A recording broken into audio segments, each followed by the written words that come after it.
Cardology, time cycles, and the hand we're born holding.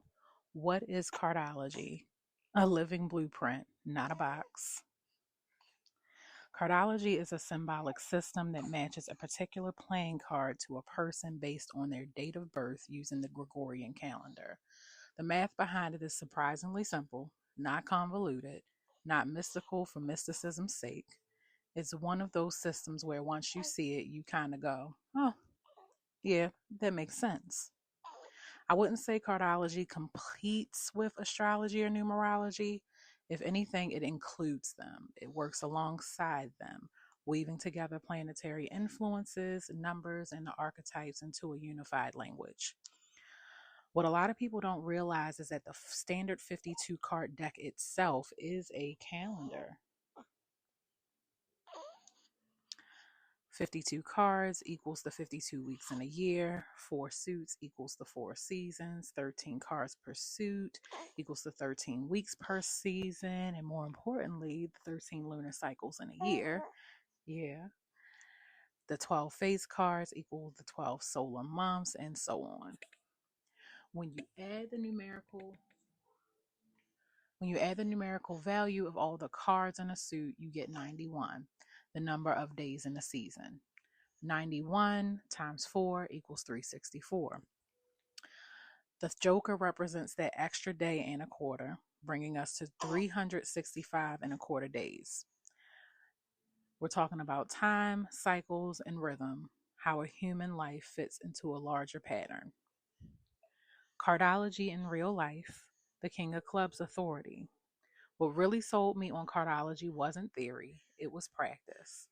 Once I started collecting people's cards, and yes, I say that jokingly, but also very seriously, I noticed a shift in how I related to people. I stopped taking everything so personally. I began to understand what role someone was meant to play in my life, what they were meant to trigger, and where I needed to have clearer boundaries. A prime example, my stepmother. When I discovered she was a king of clubs, the card of mental authority or actual authority, a lot of her behavior stopped bothering me. I understood that authority, command, and mental dominance were a part of her blueprint.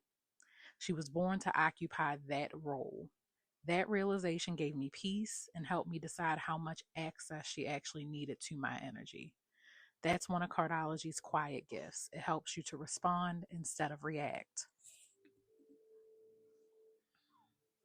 The Nine of Clubs and Universal Perspective.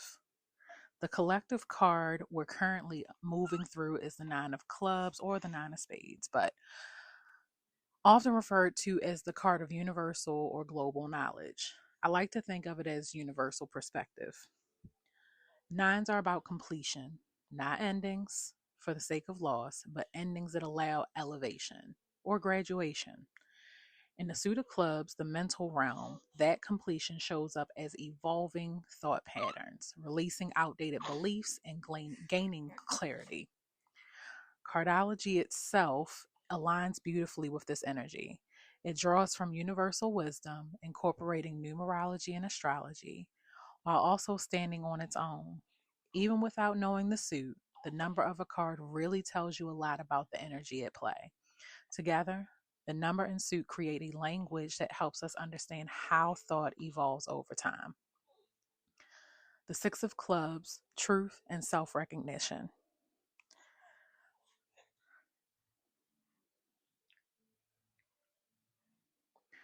For me, cardology became real when I looked at my own birth card. I was born a Six of Clubs, the messenger. I often call it the divine messenger. Long before I ever knew that card existed, I was already living it. I've consistently played the role of communicator, translator, and guide for others. People have told me I've helped them see things clearly when I didn't even realize what I was doing. This theme shows up again in my natal chart. Cardology didn't just give me a new identity, it reflected one I was already living unconsciously. That's how I see truth in cardology, not as prediction, but as recognition. A blueprint, not a cage. One of the things that initially drew me to cardology was the spread.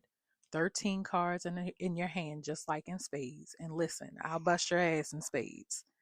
If you know when to play the right card at the right time, things flow almost magically. If you play recklessly or out of turn, you can mess up the whole game. Life works the same way. Cardology shows you the programming, the suggested plays,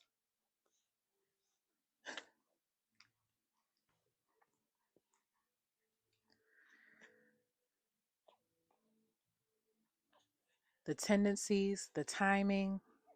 It doesn't remove free will, it makes you aware of the terrain. Everything I study esoterically is about me becoming a better person, especially for my children. Cardology helps you recognize that not everything is going wrong. Sometimes you're just paying off debts or learning lessons you agreed to before you incarnated here. In that way, cardology can be a quiet reassurance from spirit. You signed up for this. You're going to get through it, and things do get sweeter. So pause for a moment and then tell me, what patterns in your life feel less personal once you view them as part of the larger design?